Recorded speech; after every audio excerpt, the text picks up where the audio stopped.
Hi, everybody. Welcome to our first live session for how to achieve the Sustainable Development Goals. I'm Julie, the course TA, and I'll be running this 30-minute live session. We've had a lot of really great questions this week, and I'll be directing a few of your questions to Professor Sachs. With that, I'm happy to introduce Jeff Sachs, University Professor at Columbia University and Director of the Sustainable Development Solutions Network. Hi, Professor Sachs. Hi, Julie, and hi to all the students. Thank you for taking the class. Invite your friends. We have to achieve the Sustainable Development Goals, so I hope that a lot of people participate in this challenge. It's everybody's challenge. Thank you. So our first question is, are the SDGs more aspirational than binding? The SDGs are aspirations, literally so. They are goals for the world. They are, as in one document called The Future We Want. And they are not binding in any way. It's true of international law in general. Even when it's binding, it's not very binding. So it's hard to enforce international law, even though under the UN Charter, all governments are supposed to behave according to the rules of the United Nations. Sometimes they don't. My own country, the United States, often violates international law, saying, well, it's so powerful, it's not going to listen to the others. But when it comes to the Sustainable Development Goals, it's not even international law in the same sense. These are shared aspirations that all 193 member states of the United Nations adopted. They are guideposts for cooperation. They are what game theorists would call focal points. In other words, we all share a common perspective of where we say we want to go. They can be used as a lever to say to governments, you promised and you're not performing. They can be used as a rallying cry for civil society. They can be used as a benchmark for ESG investors. In other words, investors who are taking into account environmental, social, and governance criteria in their investments. They can be the basis for sustainability reporting by corporations. They can be guideposts for our individual behavior. You might say, I'm going to be more vegetarian because of the impact of a high beef diet on the planet, for example. So I would say that they are aspirational, but no less important for that.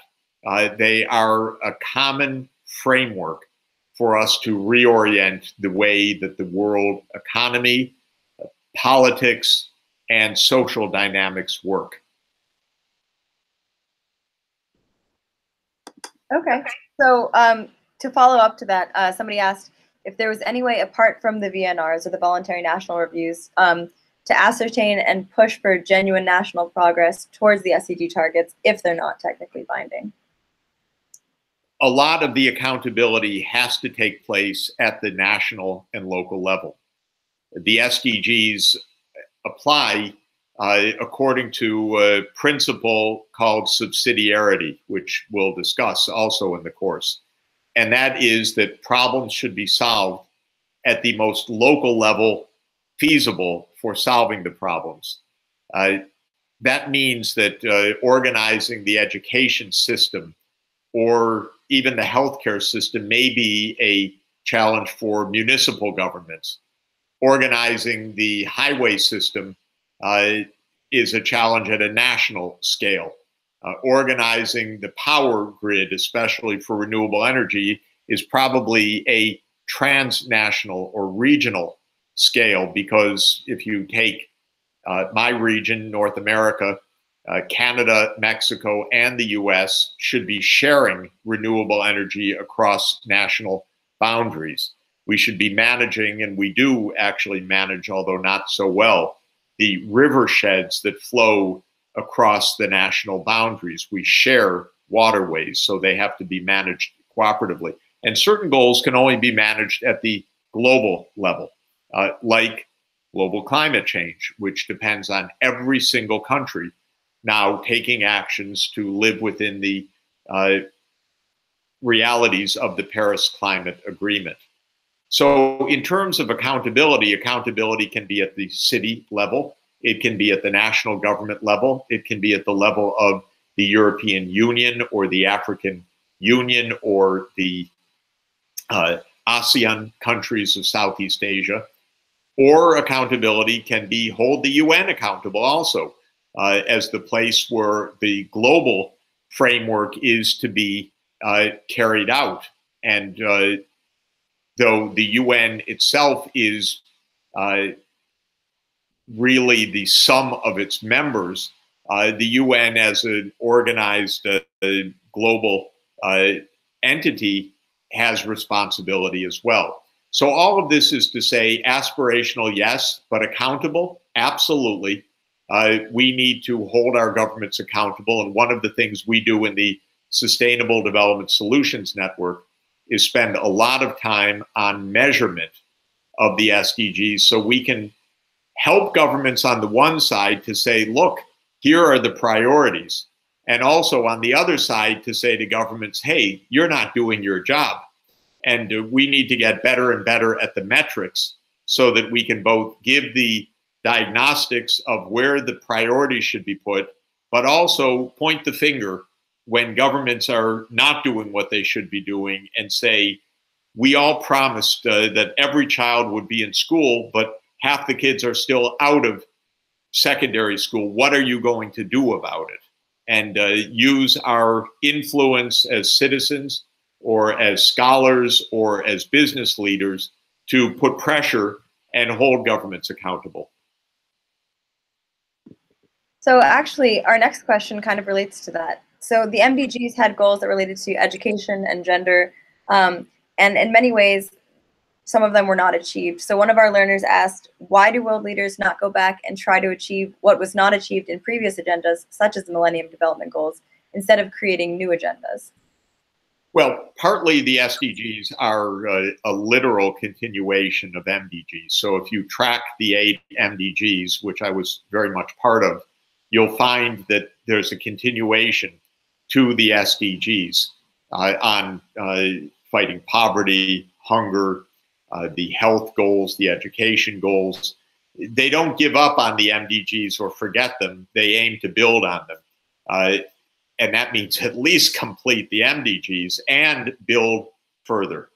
So that is one part of the answer, is that there really is a clear sense in which the SDGs are continuity and even stronger objectives. But there's another meaning of the question that's important. Why don't world leaders do X? That's a question I often ask myself. Why are our politicians sometimes so uninterested in our well-being? Why are they so uninterested in global goals that they signed? Maybe they forgot that they even themselves literally signed them, or maybe their predecessor in office signed them. So politicians, of course, view their job a little bit differently. Many do. They view their job as staying in office, keeping power. Some of them view their job as lining their pockets with corruption. A few of them view their job as promoting the public good. And that's how I think politics should be. It doesn't mean I give up even on the others, because I think we need the pressure of voting and civil society and the disinfectant of transparency to hold governments accountable. But alas, in my experience, a lot of politicians are not interested or not qualified for the job that they have. That doesn't mean that the goals can't be achieved. It just puts more onus on other parts of society. I put a lot of responsibility on the universities, for example. We have a lot of expertise. We know a lot about how to carry out most of these goals. So we need to be clearer, more specific, more practical, to say to the rest of our fellow citizens, here is what could be done on SDG 7 for renewable energy.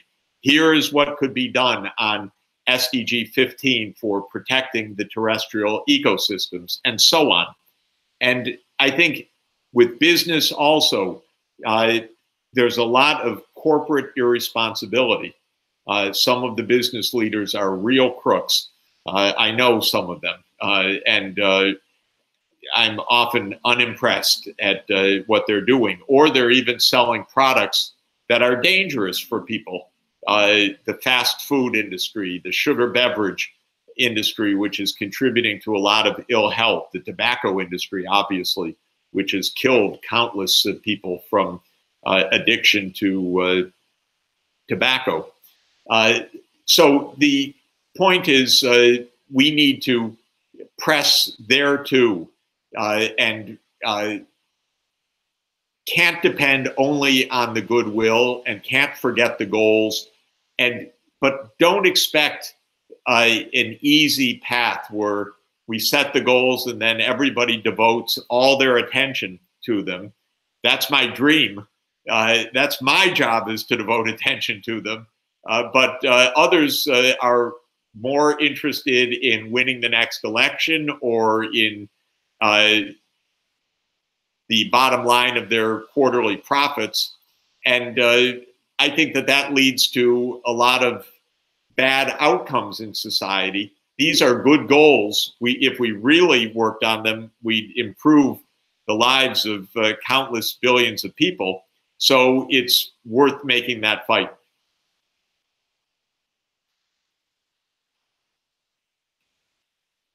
I definitely agree. Thank you for that.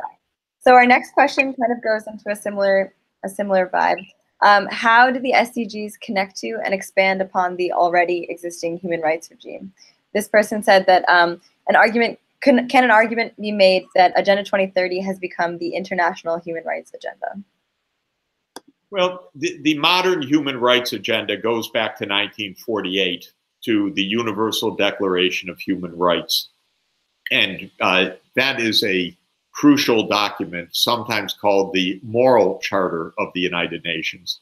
The Literal Charter of the United Nations from 1945 set forth the basic principles of membership, the different parts of the UN, like the UN Security Council, the rights of the permanent members, the rules about war and peace, and the commandment, which we should take very seriously, that no country can launch war under international law against another country except in self-defense, or if it's voted by the UN Security Council as a matter of vital global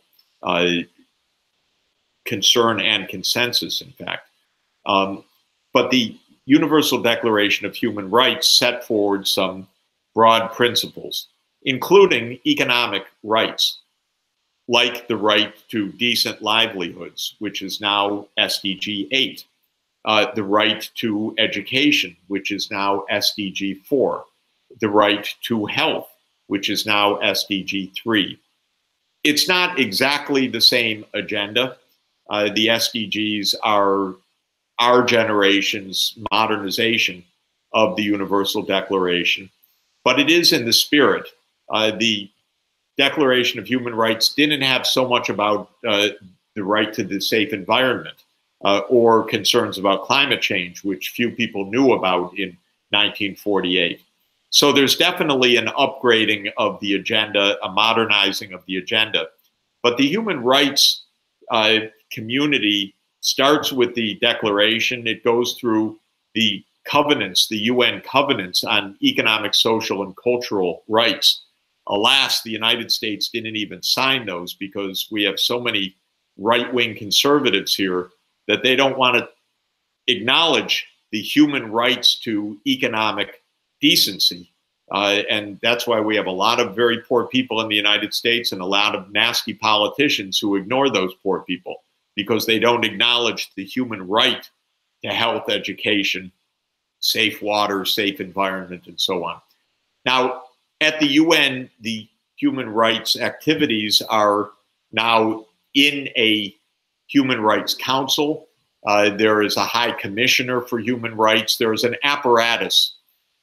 And that apparatus is helpful for the Sustainable Development Goals. Special rapporteurs make reports on the right to food or the right to decent income or the right to the human violations of the right to freedom of labor and so forth. And those rapporteurs are very, very important in bringing attention to violations of rights, including a recent report on poverty in the United States, for example. Very hard-hitting, very appropriate, which showed how the economic, social, and political system of the United States is not taking care of its poor people. But I would say that that apparatus is only a piece of SDG fulfillment. So it's not a complete overlap, it's connected. But SDG fulfillment requires engineering, it requires national planning, it requires finance, which are not strictly within the ambit of the human rights machinery and the human rights reporting or the human rights expertise. So the human rights agenda helps to tell us areas that are basic rights of everybody: health, education, decent work, and so forth. But it doesn't give us the mechanisms to achieve those rights. And it doesn't give us the technical approaches, how to organize the health system, how to organize the education system. For that, we need agencies like the World Health Organization or UNESCO or UNICEF or other specialized UN agencies that provide a lot of expertise. And of course, we need governments playing their role. Okay, you mentioned that finance is one of the aspects of SDGs that are very important. So somebody had a question that was referring to the 2008 global financial crisis, which hindered progress with regard to government's commitment to the MDGs. So they're wondering, to what extent do you think achieving the SDGs would make the global economy more resilient and minimize, if not eliminate, the risk of future recessions? Well, we are exactly at the weekend of the 10th anniversary of the 2008 financial crisis. Lehman Brothers went bankrupt September 14, 2008, so 10 years from tomorrow. And it's good to look back on that crisis. That was a set of blunders by the macroeconomic authorities of the US and a lot of misbehavior and even criminality by the major banks that had over-leveraged their balance sheets, falsified a lot of financial transactions, sold toxic assets, and then when the moment of truth came, pulled in all of their loans so that liquidity in the international markets dried up overnight, 10 years from tomorrow, basically. And that caused a big cataclysm. I wouldn't say that achieving the SDGs would prevent such crises in the future. These are crises of finance, and they require financial regulation. They require what are called macro-prudential standards, which mean that governments regulate the balance sheets of the banks, stress test the banks, look at if the banks are creating vulnerabilities systemically or vulnerabilities to themselves or cheating on their behavior. There's a lot of cheating in the financial markets. It's filled with a lot of greedy people who can't keep the difference of decent behavior from personal greed, I'm afraid. So they need a lot of regulation. The SDGs definitely will make a better world, a world of less social stress, a world of less forced migration, a world in which the prosperity is shared more widely, a world in which we're not being beset by mega storms like Hurricane Florence, which is this very day bearing down on the eastern seaboard of the United States. And I think that that is enough in the sense that, my word, if we could achieve sustainable development, the level of well-being internationally would soar. But I wouldn't want to leave the impression that it would stop other kinds of crises, including financial crises. Most of what happened in 2008 really wasn't about the poorest countries. After all, the crisis took place at the heart of Wall Street. That's where it started. It wasn't really about environmental crisis directly or other environmental aspects of the sustainable development goals. It was related in certain ways to inequality, but I would say the direction is and the connection is sufficiently weak that even if we have the miracle of achieving the sustainable development goals, which is not a miracle in our capacity, but in our attention. If we can get our attention focused, we'll achieve them. But by itself, it probably won't stop more of the kinds of financial crises that we've seen now every 10 years or so recently, because we had an Asian financial crisis in 1997. We had the Wall Street financial crisis of 2008. We're hoping we don't have another one soon, but that depends on governments acting responsibly and regulators acting prudentially and honestly in the face of private greed. Now we have one of the greediest people in public life and as president of the United States, so I'm not too confident that we're going to keep greed at bay. And so I always have a seatbelt close at hand, and I would say never count out the risks of a new financial crisis. Be careful. Okay, well, that's a lot, unfortunately, but let's see. Our next question refers to data, collecting data for the SDGs. So this person wants to know, how can we analyze the impacts and benefits of projects that use the indicators of the SDGs for impact evaluation when there is no data or previous evaluation that's been done in those subjects, for example, in developing countries? Well, it's a great question. The whole question of data for the SDGs is of fundamental significance, because to achieve the SDGs requires that we know where we're going. This is like navigating on the map. If we don't have GPS, how will we, or don't have a map at hand and have never taken this route before, we're bound to get lost. So first we need to know where we are and where we're headed. Second, we need to have the data to tell those who have their hands on the steering wheel, turn left, because if governments are left on their own, they will not steer the right way. It's also important that we are able to shout to those who have their foot somewhere near the brake, stop, we're going over the cliff, you idiot. And I feel like shouting that to politicians quite often, especially with regard to human-induced climate change. When it comes to individual projects and sectors, we do want to know, are these projects aligned with SDG achievement? Depending on the sector, the kinds of metrics one wants will differ. And we need expert communities to be working out better and better metrics. If we want to know, will a particular project or activity contribute to climate change or to ending human-induced climate change, we probably want to know the impacts on greenhouse gas emissions.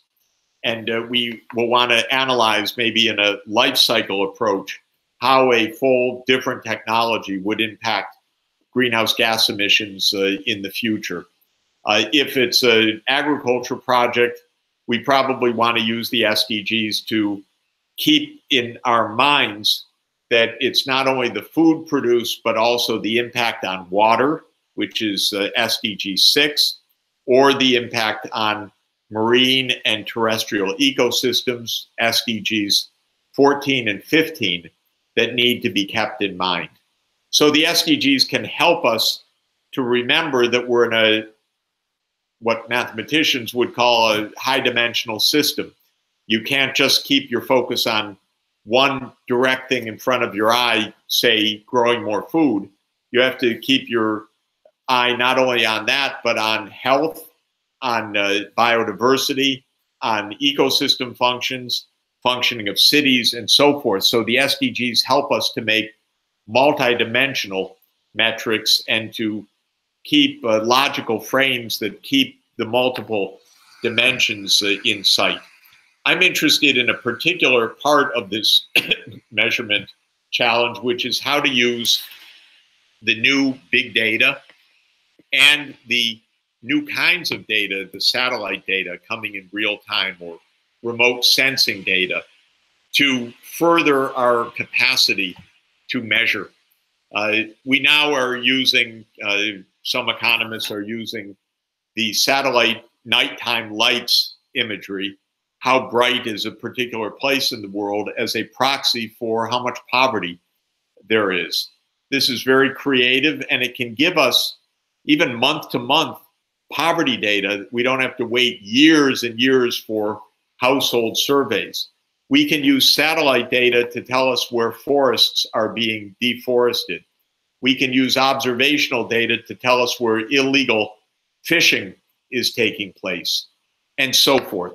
So part of our challenge is creativity in mobilizing not only the data typically going through the statistical agencies of governments, but now the data coming out in satellite readings and the data coming out in just the tweets, which are being used for disease surveillance to see if there are early indicators of new infectious disease outbreaks, and so forth. Be creative. Think about new ways to create data that in real time will give us better measurements of progress or regress regarding the SDGs. Okay, that sounds really good. And I think we have time for one more question. Great. So we have one learner from Tonga who is talking about his own country and says, what should be done to confront issues in small island states such as Tonga, where limited resources are often allocated to other priority areas such as health and education instead of making measurements for SDG impactment, and there is limited ownership of local measurements because they are produced by foreign data collectors? Well, first, I think that the small island states need to get together because they face shared problems, and this is happening at the UN. There is a small island developing states group. There is the group of states in the Pacific region. There's the CARICOM and the Caribbean. And in general, governments need to work together and together with academia so that we can develop more measures and do a better job. And not leave everything to government, by the way, because governments are overwhelmed. In terms of the resource allocation issues, part of the reality is that Tonga or other vulnerable countries don't have the wherewithal out of their domestic tax base to achieve the public investments needed for the SDGs. So Tonga needs help. Many other governments need help. They're not getting enough help. And not only that, they're getting hit hard by rising sea levels and by human-induced climate change and more storms and more vulnerability. So we need to hold the rich countries accountable for delivering meaningful assistance, for compensating countries for the damages that the rich countries are causing. And they're not doing that, of course, right now. Rich countries are not responsible. They are, with a few exceptions, but generally they're not responsible. And that means that poor, vulnerable, small island states are poor and vulnerable and not getting the help they need. So part of our job is SDG 17, calls for global partnerships. And I want us to take that seriously. I'm constantly going to international organizations and, of course, the UN itself to say we promised cooperation, we promised development aid, we promised meaningful help. We need to deliver. Thank you so much. And I think we'll end on that positive and hopeful note. So thank you, everybody, for tuning in. And thank you so much, Professor Sachs, for your time and your answers. It's a pleasure, and happy studying to everybody, and let's achieve the SDGs. Yes.